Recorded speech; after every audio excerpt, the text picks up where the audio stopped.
I've always like seen them on TV and been like, that is so cool. Like that is. She wasn't in on it At first I was like, I don't know if I could do the minimalist lifestyle, but I did like the tiny homes. We dated for a year and he proposed, got married in January, and almost 11 years ago now. Yeah. And then I put her to work. Hi, I'm Morgan. And I'm Todd McKellips, and you're at the Roots Collective Farm in Buckley, Washington, where we build tiny homes And run a tiny home hotel. So the Roots Collective Farm is a 30-acre project here in Buckley, Washington. We are both nonprofit and for-profit based. We have an agricultural farm here where we produce pumpkins, corn, other vegetables, fruits, even some flowers going into next year. We also assist in the Bonnie Lake Food Bank that's here called The Market. And we have a nonprofit called Building Beyond the Walls, which is a construction skills training program. It's free to the community. We also have a microgreens grower on site that produces for local restaurants. And our goal is food and housing security, which brings me into the point where Seattle Tiny Homes Factory is also here. At the farm, we also have 8 unique tiny home rentals, including the Boho Micro. So this unit is a 2018 build. It's the Wallingford model, and it is 16 feet by 8.5 wide. We'd love to show you inside. Come take a look.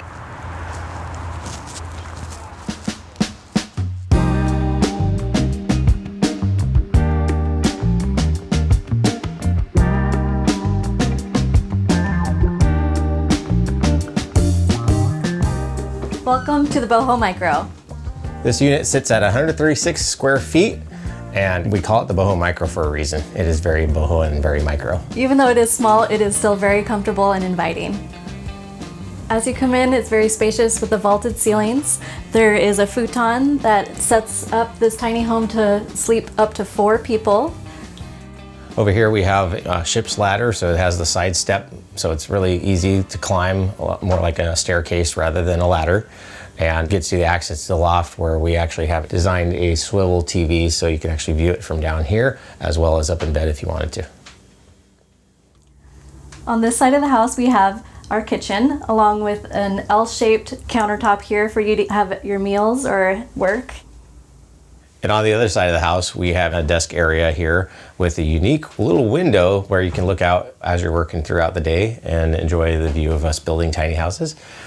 We also have a little kitchen fridge here with a microwave storage area, as well as a full body mirror for those who need to glamour up on the end of the night.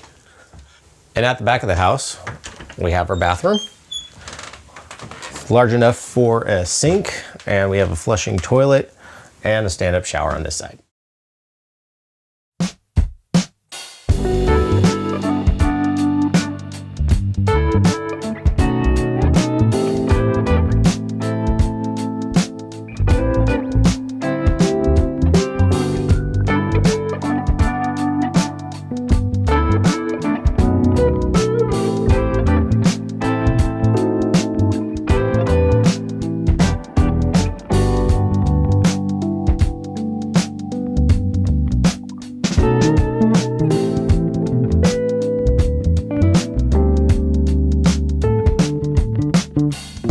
Welcome inside. There's 272 square feet of living space. And this unit is special because it has multiple sleeping areas. We have one loft that has a queen-size mattress in it. On the other side, we have a ladder with a full bed that'll sleep 2 individuals as well. Behind us, we have 2 bunk beds that are children appropriate, though I have seen adults sleeping on them. And we have a futon that pulls out into a queen-size bed as well. This is the living room, and it is very spacious. It even has a table that pulls out and sits up to 6 people. It's quite entertaining watching the chickens out the double door. You can open it up, watch the farm animals, or our TV here that has Netflix and all your entertainment. So every unit we manufacture, we also put in a mini split, provides air conditioning and heating, so no matter what, your temperature is controlled and comfortable inside. It controls moisture as well. And back here we have our kitchen. Unlike a lot of other tiny homes, this tiny house has a lot of working counter space. So because we're using a propane stove here, we put in a air hood here. It's very small and unique, just like the oven is, and it works for this tiny home perfectly. With all the storage in this tiny house, it is well suited for full-time living. And because of that, it is a very popular rental with families. So as we come up the stairs here, we have quite a bit of storage here. Little unique cupboards, full-size fridge, and a large pantry area with slide-out shelving. So it's really easy to access all your dishes and cups and all that. As we enter towards the back of the unit, we have a little desk space here, complete with, makeup area or whatever you want to use it for. We have a chalkboard over here that a lot of families like to leave a little message for us as we leave. And on the other side, we have our complete pantry area with all cleaning supplies and your ironing board. And then behind us, as you enter the very, very back, the bathroom is here. We have a flushing toilet. We have a laundry center. So the top loading washer and dryer here are perfect for small loads of clothes, but it won't do a large size queen mattress, a blanket, or anything like that. But it's perfect for what we need. We have a very large sink, large storage area with drawers, all your supplies that you would need, and behind here is the 4-foot bathtub.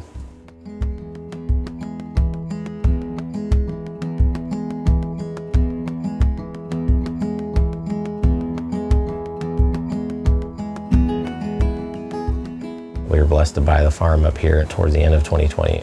All of the hotel units are owned independently by different owners. We don't own any of them, we're just managing them. I'm blessed to have her manage that side of the business because I was doing it for a while trying to build, while trying to do land development, and I just, I got to the point where I just was like, you have to help, please. It's been a fun ride, it's been fun seeing the dream come to life, and I'm excited to see how much farther we go. We don't make very much money, and I get all the time that your tiny homes are how much? It's like, yeah, that goes to the crew, that goes to the materials. The goal of it is sustainability. I've had to pull out my paychecks to make sure that we kept the farm going, and ultimately at the end of the day, I'm glad we did. We want to do the pumpkin patch, and we want to do a little bit agritourism with the hotel and farm worker housing, and opportunities are there.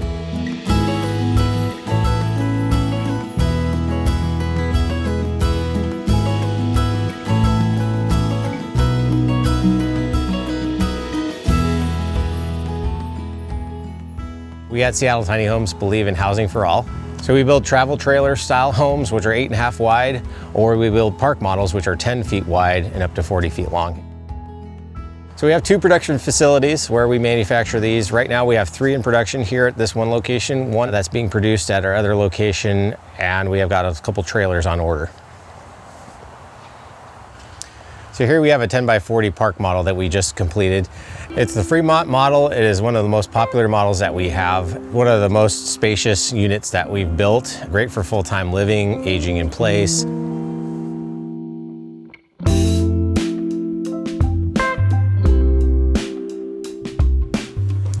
All right, as we enter the main living room area, we have really big vaulted ceilings. This unit is about 400 square feet in size. It's a 10 by 40 trailer registered as a park model. You do lose a few feet of space on the front porch, but we do have models that go all the way to the end as well, and you can add that porch in later. Right away, we got a mini split unit that serves as air conditioning and heat. Actually takes the moisture out of your air. It's a very big need in any tiny home, in my opinion, but we also add in a chandelier. We love those little names. And it's basically a chandelier that turns into a fan and creates air movement. And as we enter towards down the hallway here, we have our kitchen area. So it's gonna be a retirement space for an individual. So he just wanted the 2-burner cooktop. He lives by himself.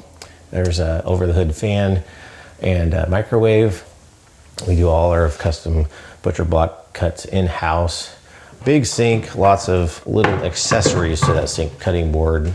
This is great for washing and drying stuff, but it's also, produce, all that kind of stuff. It's great to throw it in there and wash it instead of dropping it into your main sink area. apartment style fridge here, and then on this side we wanted to take advantage of the space. With the client, they didn't know what to do, but they did know they wanted some swivel bench seats in here. We really like this idea, so we just said let's put in a breakfast bar, a little seating and eating area here, and a place that you could put a laptop and do a little bit of work and look out your big window. Created that for them just to take advantage of the space because there was a lot of room going down this hallway. So very large bathroom here, complete with a vanity. We've been using a lot of this tiny little toilet. I'm not sure about the brand name. It actually doesn't feel small when you're sitting on it. It is 4 or 5 inches shorter than the standard size toilet, which means you can actually walk through this space. Glass surround shower. I like this shower a lot. Obviously with tiny homes, you run out of storage space. So here's your linen closet, coat closet, whatever you want it to be. We have an actual hanger in here, and then this is all shelf space. Just trying to take advantage of room as much as we can. Coming down the hall, you got your stair access, which we created little unique shelves here. So you have lots of storage underneath each step going up. And then you got your sleeping loft upstairs, as well as a main bedroom here, complete with closet. And we have a live-in washer dryer combo in this area as well.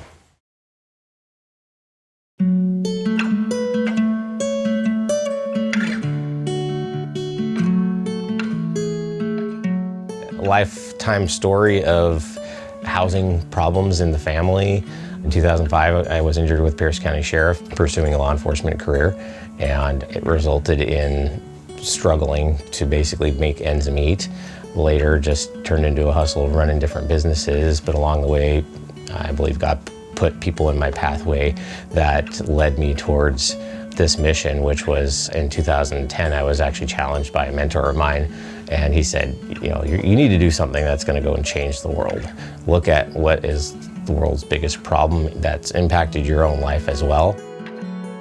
So in 2015, I had actually started approaching different politicians and saying this product is basically not legal. Like, I know you can kind of just get away with living in it, but a lot of times we were going to investors who were wanting to take it up a notch and said, well, if you can answer all these questions for us, we'll write checks right now.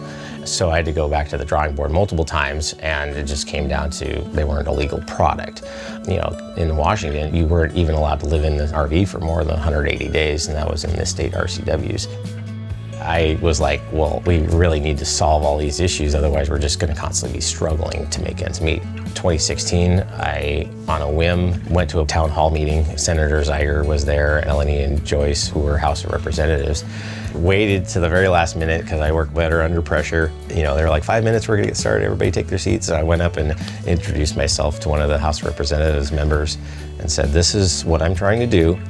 I think it works for homeless, it works for small business, it works for creating more affordable housing, and I can't do it. My product is more illegal than marijuana in this state, and I think that's just absolutely wrong. It's kind of a joke I use. And that was a Saturday, and at noon that day, I got a call from the county executive's office saying, we want to meet with you. That kind of just lit a light bulb moment up for us that we needed to be an association, we needed to get the advocacy started, we needed to really get on that political side of things. Overwhelmingly, one of the bills, it was the Tiny Home Community Bill, Senate Bill 5383, went through the legislature through 2017. Everybody was writing letters to them, and it was, all supportive. And then it passed and went into the 2018 legislation in the state and became law. But in that bill, it allowed for tiny home communities. It allowed for travel trailer, tiny homes to be used as legal housing. While we made tiny homes legal, it didn't mandate that the cities have to comply necessarily. It just made it state law. And in that caveat of that bill, it says this is a legal housing type that can't be discriminated against. And so we believe at the association level, that kind of empowers us to go to these jurisdictions with a harder stick per se, and say, you need compliance to comply with state law, please. We want to educate you about this and what that looks like.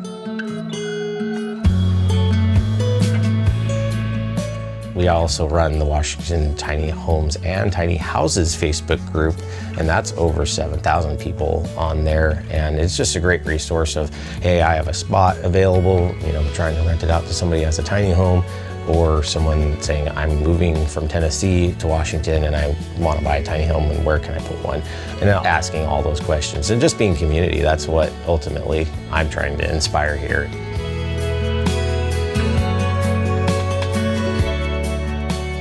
There's a lot to everything. Like, someone could be directly focused on doing the homeless effort and building the tiny homes and doing the land development, and I'm trying to do it all in one. And some of my mentors absolutely think I'm crazy and nuts, and they're like, you know, you're business ADD is what they call it. And I'm like, I'm ADHD, I thrive in chaos. So it's a great thing, and the biggest thing to me is just bringing the family along and having the kids here at the farm and, you know, teaching them skills to learn how to build their own tiny home.